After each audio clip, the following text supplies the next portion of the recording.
एक बार प्रेम से बोलिए माँ सरस्वती माता की जय हो। मेरे भारतवासियों, माताओं, बहनों, प्यारे बच्चों, बुजुर्गों, आज हम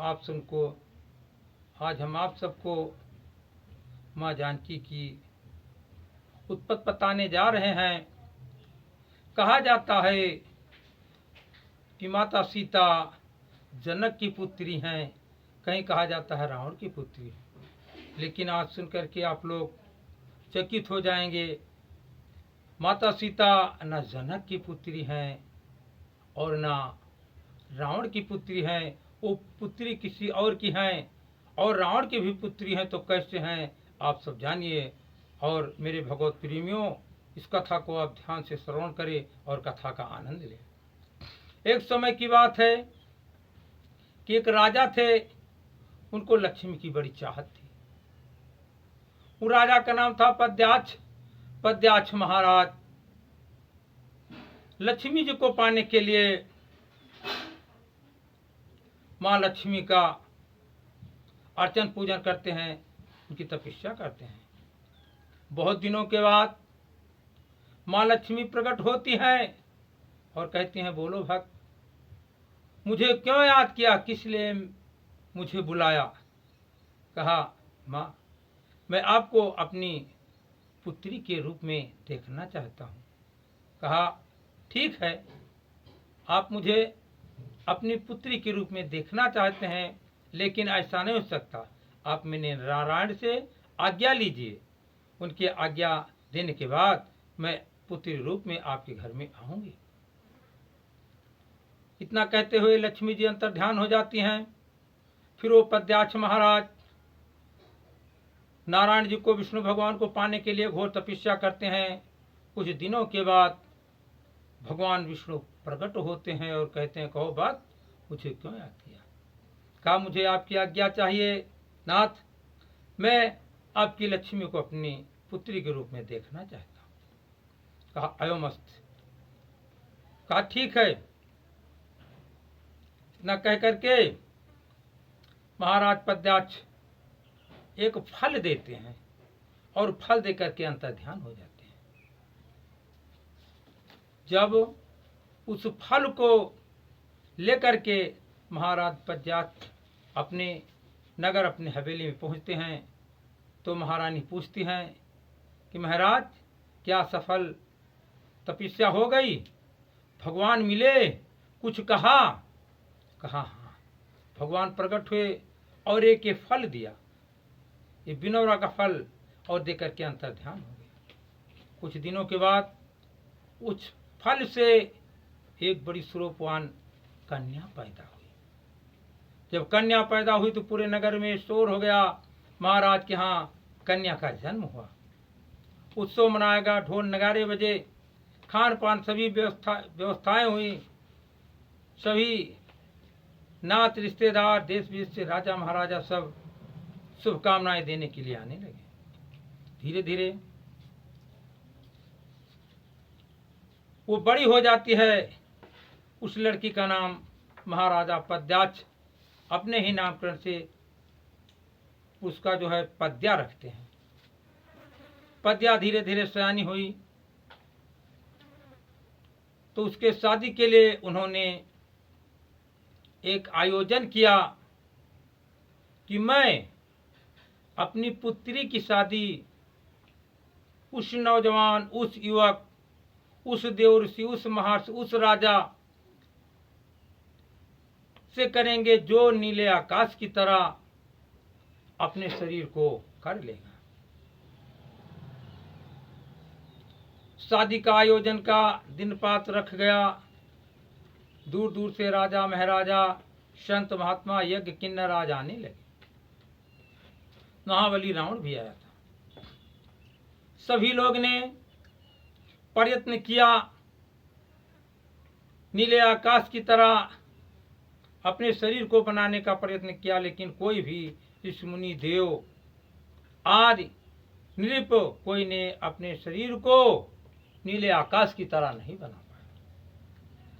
इतने में राजाओं में आक्रोश हो जाता है इस मुनियों में आक्रोश हो जाता है, ये हम लोगों का अपमान है, बुला करके राजा ने अपमान किया।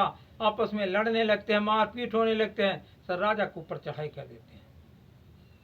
सब राजा की फौजें जो है सब मरने लगती है। धीरे धीरे राजा की जितनी रानियां, जितना वैभव सब नष्ट कर देते हैं, लेकिन वो पद्याक्ष राजकुमारी किसी तरह से भागने में सफल हो जाती है और भागते भागते उस समुद्र की तरफ को भागती है। लोग उसका पीछा करते हैं लेकिन पाते नहीं। बहुत दूर जाने के बाद समुद्र के किनारे एक हवन कुंड था और वो पद्याक्ष नामक कन्या उस हवन कुंड में प्रवेश कर जाती है। सब लोग चकित हो जाते हैं कि कहाँ गायब हो गए। लेकिन रावण ने प्रतिज्ञा किया कि मैं इस कन्या को अवश्य ढूंढ करके ले जाऊंगा अपने लंका। चले गए। राजा का सत्यानाश हो गया लक्ष्मी के पीछे। श्रोता भाइयों बहनों, होता क्या है, कुछ दिनों के बाद रावण अपने मंत्री सामंत के साथ विमान पर चढ़ा हुआ भ्रमण करने के लिए निकला हुआ था। यथोचित होता क्या है, उसका विमान मंत्री लिए जा रहा है।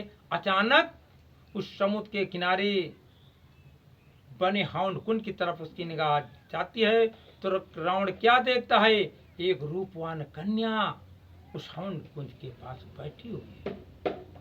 सामंत को कहा, ऐ सामंत, कहा जी महाराज, कहा तनी रथ को नीचे उतारो। उसने उस विमान रथ को नीचे उतारा और रावण जो है उस कन्या को पकड़ने के लिए तेज से दौड़ा। जैसे दौड़ा वैसे वो कन्या जो है उस हवन कुंड में प्रवेश कर जाती है। रावण चकित हो जाता है। सामंत को कहता, जाओ दरबार से घड़े लेकर के आओ।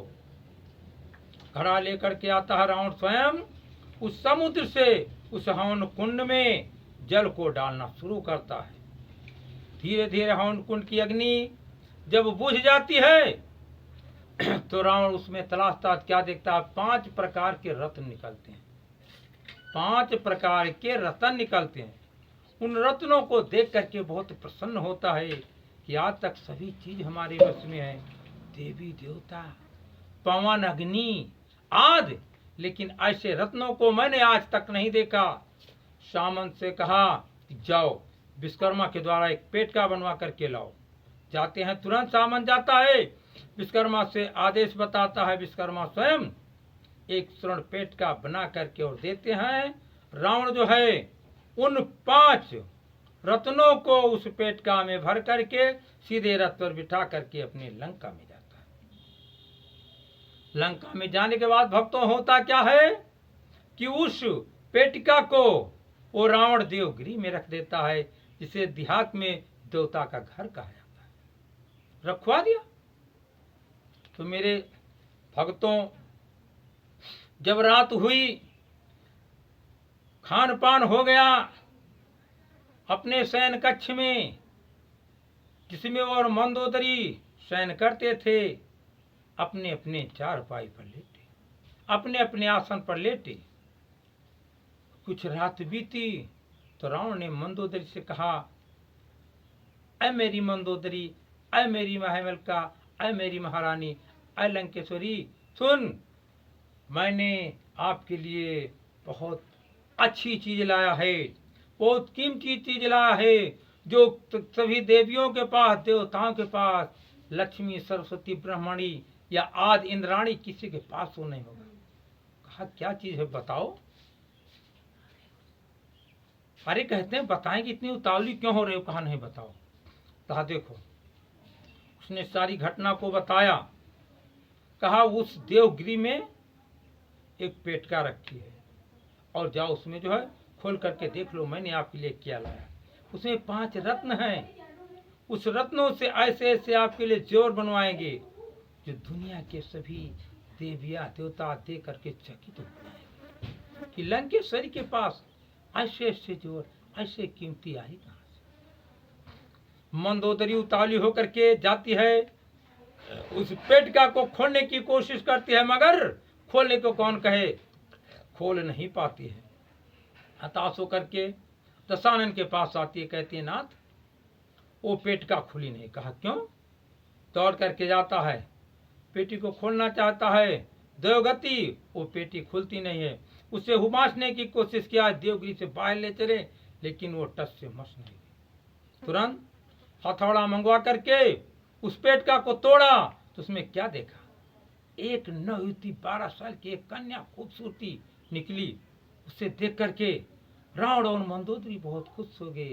या भगवान, मुझे बड़ी अच्छी कन्या दी। लाया, उस कन्या का नामकरण किया। 5 रत्न से पैदा होने के कारण उस कन्या का नाम रत्नावली रखा। दोस्तों, उस कन्या का नाम रत्नावली रखा। उसने अपने घर पर रखा, इसीलिए वो उस कन्या को रावण की पुत्री कहा जाता है। उसका नाम था रत्नावली। लेकिन एक दिन रह नहीं गया, रात में फिर मंदोदरी कारण पूछती है, हे लंकेश्वर, आपने कहा था मैंने 5 रत्न लाया था, उस पेटका से जो खोला गया तो एक कन्या निकली, जरा इसकी कहानियां मुझे बताइए।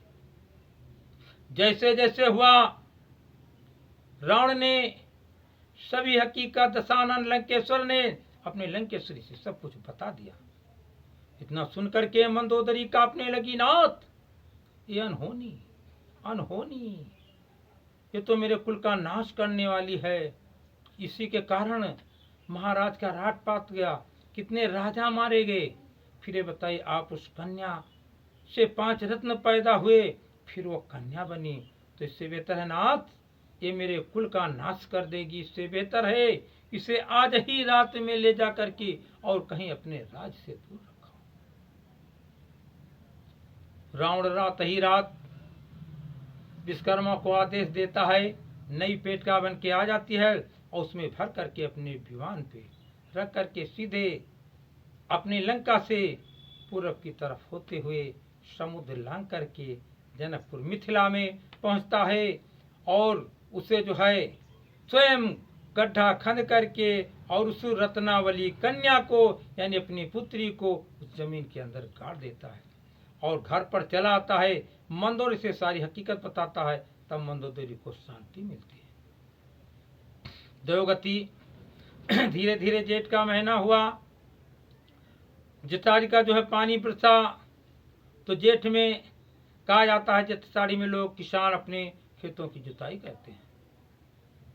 महाराजा जनक बड़े दयालु थे, कुछ अपनी उस भूमि को एक ब्राह्मण को दान दे दिया था। पानी बरसा, उस ब्राह्मण ने अपने हरवा से बोला कि जाओ सब खेत की जुताई करो। हरवा जो है जा करके खेत की जुताई कर रहा है।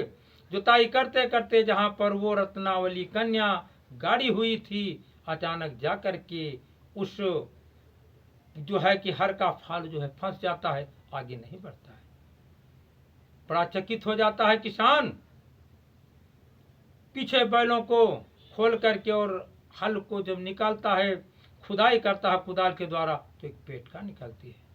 पेटका बड़ी विशाल थी। दौड़ा दौड़ा महाराज जनक के पास पहुंचता है, महाराज मुझसे भूल हो गई, क्षमा कीजिए, मुझसे भूल हो गई, क्षमा कीजिए।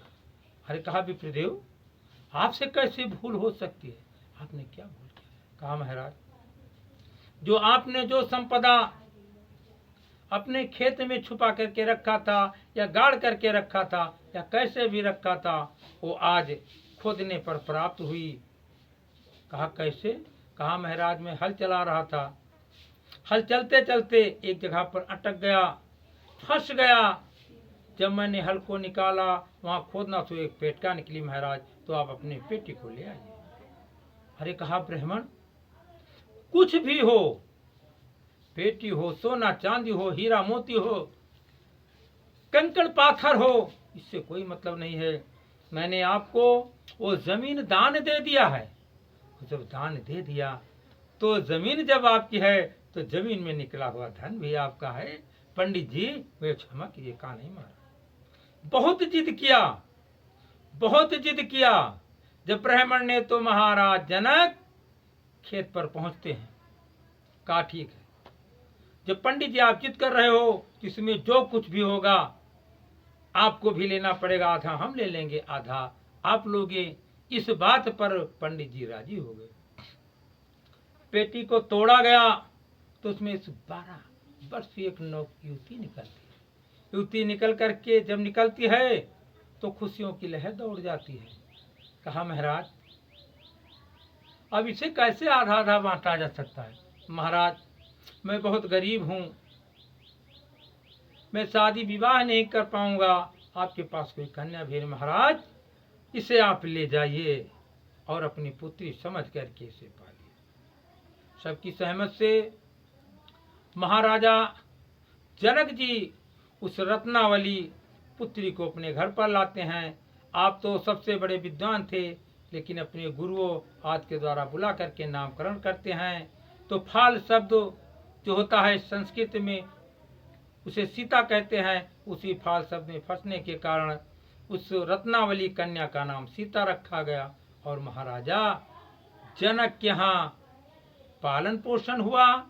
तो मेरे श्रोता भाई बंधुओं, आप लोग को हम एक कहानी अपने चैनल के माध्यम से जन जन तक पहुंचा रहे हैं। अर्थात ये पहली पुत्री महाराजा पद्याच की हुई, दूसरी पुत्री रावण की हुई क्योंकि रावण के यहाँ उसका जन्म हुआ, तीसरी पुत्री जो है जनक के यहाँ पालन पोषण होने के कारण सीता हुआ। आपको हमारा ये वीडियो कैसे लगा? अगर आपको अच्छा लगता है तो आप इसे लाइक और सब्सक्राइब करें। धन्यवाद धन्यवाद।